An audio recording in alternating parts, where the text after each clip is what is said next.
Basta ako, mabait talaga ako. Yung waring hindi mo akalain, yung waring hindi mo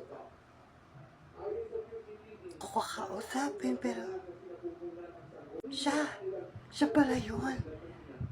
Shucks! Baligtad ang pagkakaintindi ko. Oh my gulay! Ay! Siya pala yun! Ang dami kasi pinagsasabi sa'yo na hindi ka daw bagay magtinda ng tinitinda mo. Mas bagay daw sa'yo yung magtinda ng alimasag. Bagay din sa akin yun. Bagay sa akin magtinda ng alimasag. Ano ba pagkakaintindi niya sa pagtitinda ng alimasag? Nagtitinda ng alimango?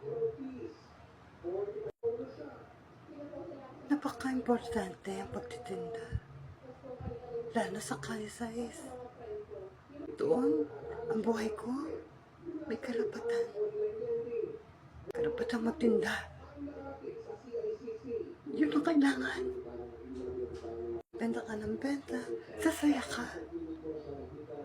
Alam mo ba, yun ang pangtawid ko sa gutom ko. Araw-araw, doon ako nagsumikap sa Kalisais dahil walang kalisyete. Dito sa Andalan. Dahil isa lang pinupunto natin na nagbibigay buhay, bibigay kasagutan kahit sa anumang larangan. Larangan di mo matutumbasan, di mo mapapalitan. Doon nga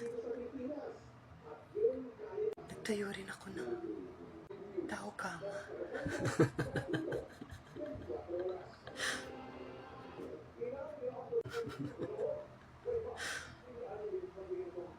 Ang hirap isipin. Isinasantabi ka lang nila. Nililimot. Minsan, para ka daw isang gamu-gamu na kung saan-saan ka na lang daw nakikitinda. Di ka nga daw marunong magsukli. Kanina, binilihan kita. Hindi mo ko sinuklian. Kaya, hindi ka marunong magsukli. Yan na, may patuloy na kami. Ba't tinitinda niya dun? Kutsinta. Tibarit ko pa naman. Alam mo ba, kasaysayan ng kutsinta sa buhay ko. Hindi ko rin alam. Kaya huwag kayo magtanong. Yung kutsinta, yun ang tinitinda ko. May problema ba sa kutsinta? Ang kutsintang yun ang nagsagip sa buhay mo. Ang kutsintang yun, pinudburan ko ng yema, kalabasa, kutsyarang latik, 3 kutsyarang mais. Hindi ka pa nahiya. Nilagyan mo pa ng kabyar. Kaya hindi kita sinukli. May utang ka pang pamasahe sa akin. Pupunta rito.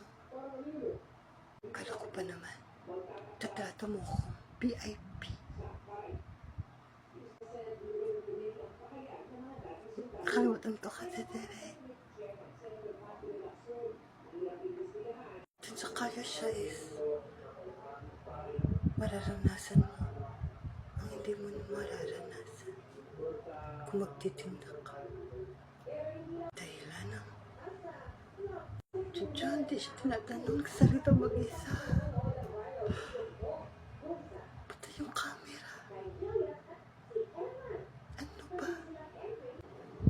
Minsan nakakatakot dun. Minsan masaya. Minsan nakakaloka. Ang daming lalaki. Buksan mo. Diyan. Loba. Minsan nga, sinasaklolohan kami ni Darla dun. Tapos, sabay-sabay sila ginabi ni Darla. Tapos, isa ko sa nakalaban ni Darla. Si Darla pa naman. Nakakatakot. Inatugis ako. Hala, Derek. Buti na lang. Naka-off yung camera. Kasi mahuhuli siya ni Darna. Kawawa naman siya. Galit ka kay Darna? Hindi. Gusto ko lang sumabi ron. Pero, crush ko si Ding. Kaya, gusto ko makita. Kahit kalaban lang. Kumbaga, na direct naka-charge na. Ibahin natin ang kwento. Kasi, para maprotektahan natin siya, diba? Safety. Safety-ness way. I apologize. I understand what are you talking about? Repeat. Can you delete? Diyan nag-English ka pa kasi. Magpakilala ka kasi muna. Ako nga po pala. Ako pala si Pujibor. Taga-Kali sa is. Kung may reklamo naman kayo sa buhay ko, yun ang hindi ko pagbigay ng suklit. Dahil gusto ko makaipon ng sapat, malakihan, at hindi halatang scam. Itong knowledge, kumbaga. A knowledge. Are you a scammer? No. OMG, Junjun. Hindi ko magagawa yun. Dahil kilala ko ng mga viewers ko. Actually, dun ako nakilala. Dahil kapos ako. Kaya, akin na lang. Pasensya na kayo. Don't be angry to me. Did not violate the rules. The rules of law. Junjun, I want to apologize. Can I rearrange my life? Can I dance? Can I sing, Derek? I can live. I can dance. Touch the rainbow in the sky. I can be your good friend. Pwede naman. Pero, magsukli ka ng tama. Solid. At hindi ka mapapahiya. Dahil mataas ang bail sa kulungan. Alam mo bang mali yun? Na hindi ka marunong magsukli? Oo, naiintindihan kita. Pero, Junjun na sumbungan ng bayan. Wala tayong magagawa. Nahanap ka na niya.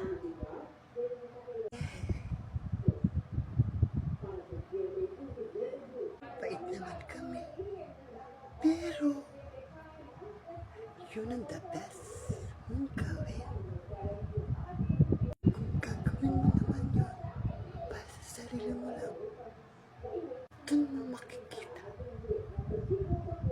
ang hindi mo pala aating nakikita. Nasusulabang panaginip. Ang gusto mo direct maiba ko yung buhay ko. Pero wag niyo po kong